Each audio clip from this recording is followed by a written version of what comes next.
अस्सलामुअलैकुम नाजरीन, 3 star news के साथ मैं हूं आयशा अली। नजर डालते हैं आज की अहम खबरों पर। बिस्मिल्लाहिर्रहमानिर्रहीम। अस्सलामुअलैकुम। मैं आप सबको अल्लाह और उसके प्यारे नबी सल्लल्लाहु अलैहि वसल्लम का वास्ता देकर ये रिक्वेस्ट कर रहा हूं कि 1.5 से 2 मिनट की एक नन्ही मासूम गुड़िया की ये वीडियो जरूर देखिए। मिन्नत करके आप सबसे ये दरखास्त है कि प्लीज 1.5 से 2 मिनट की ये वीडियो देखिए। आपको समझ में आ जाएगा कि मुझे तकलीफ क्या है, मुझे किस चीज की अजियत है, मुझे किस चीज का दुख है और मैं क्यों चाहता हूं कि हक खतीब नाम का फितना अपने इख्तिताम को पहुंचे। ये वीडियो मुलाहिजा कीजिए।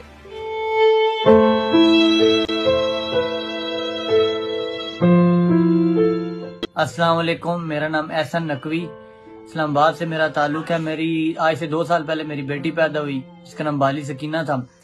तो हमें डॉक्टर ने कहा कि इसकी हार्ट बीट बहुत तेज है, इसके दिल में सुराख है। हमें किसी ने कहा कि एक दरबार है कोई बलावड़ा शरीफ, वहाँ पर कोई पीर साहब बैठते हैं, तो आप बच्ची को वहाँ पर ले जाएं। वहाँ पर मैं गया, पूरी रात हम बैठे रहे। जब मेरा नंबर आया बहुत मुश्किलों से, तो पहले उन्होंने मुझसे पूछा कि आप क्या करते हैं। तो मैंने बताया कि मेरा अपना ऑफिस है, मैं ट्रैवल एजेंट, हम उम्रे का काम करते हैं, हमारा अपना ऑफिस है। किसी को उतना प्रोटोकॉल नहीं दिया गया जो हमें दिया गया। उन्होंने कहा कि आपने इस बच्ची को मेडिसिन नहीं देनी। हमने कहा कि अगर आप हमें बताएं मेडिसिन भी साथ हम जारी रखें, साथ दम भी करें। उन्होंने कहा नहीं, मेडिसिन आपने जरा भी बच्ची को नहीं देनी, हॉस्पिटल नहीं लेके जाना अगर आपने बच्ची को ठीक चाहते हैं।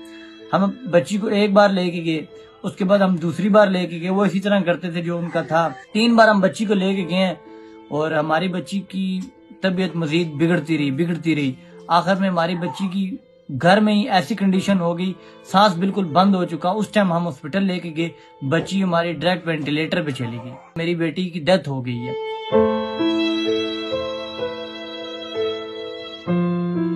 बिल्कुल फ्रॉड है, धोखा है, बिल्कुल कुछ भी नहीं होता। और ये खत्म नबूवत पे इन्होंने हमें भी ऐसे ही कहा था, क्योंकि हम सैयद हैं तो हम तो नबी पाक का भी, हम भी कोई अगर नाम भी ले तो हम यकीन कर लेते हैं। पर हमें तो नहीं पता था, हमारी बच्ची बीमार थी इतनी और उन्होंने हमारे साथ ऐसा किया। लेकिन अब उसकी डेथ होगी। 1 लाख से शायद मेरा खर्चा आया, लेकिन पैसों की बात नहीं है। काश कि अगर मैं उस टाइम डॉक्टर के पास बच्ची को ले जाता, मैं इनकी बातों में ना आता, तो मेरी बच्ची आज जिंदा होती। जो मेरी वीडियो देख रहे हैं, काइंडली सबसे मेरी इल्तमास है कि इनसे बचें, इन ठगबाजों से बचें। ये कुछ भी नहीं करते। हमारे साथ भी इन्होंने ऐसे ही किया था, जिसने आज लोग वहां पर जाके पागल हुए हैं। हम भी वैसे ऐसे ही थे, लेकिन हमें आज जब मेरी बच्ची की डेथ हुई, मुझे पता लगा ऐसा कुछ नहीं है। तो काइंडली मेरी जिससे जो ये देख रहे हैं, सब इनसे बचें।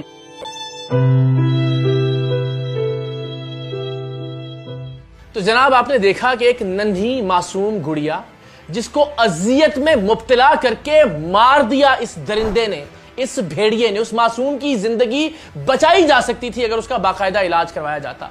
और आप सब जानते हैं कि जब दिल के आर्जे में कोई नन्हा मासूम बच्चा मुब्तला होता है तो उसको सांस में कितनी तकलीफ होती है, वो कितनी अजियत और कितनी तकलीफ से गुजरता है। और ये प्यारी आंखों वाली मासूम सी गुड़िया किस कदर तकलीफ में मुब्तला होकर इस दुनिया से गई, इसलिए कि इस बदबख्त ने इस दुनियावी इलाज रुकवा दिया, सिर्फ इसलिए कि इसका बाप इस खबीस को पैसे देता रहे। अब शायद आपको अंदाजा हो कि मुझे क्यों लगता है कि इस फितने के अड्डों को बंद होना चाहिए। मैं क्यों बार बार दरखास्त करता हूं इस मुल्क के उलमा से, इस मुल्क के मशाइख से, इस मुल्क के अवाम से कि कम से कम इस्लाम के नाम पर तो ये कत्ले आम करने की इजाजत मत दीजिए। अल्लाह और उसके रसूल के वास्ते अपना अपना किरदार अदा कीजिए। मैं इंशाअल्लाह अज़ीज अपने वादे के मुताबिक 23 मार्च को कल्लर सैयदा के हक खतीब के अड्डे के बाहर जा रहा हूं। मज़ीद खबरें और अपडेट्स जानने के लिए विजिट करें और सब्सक्राइब करें 3 स्टार न्यूज HD।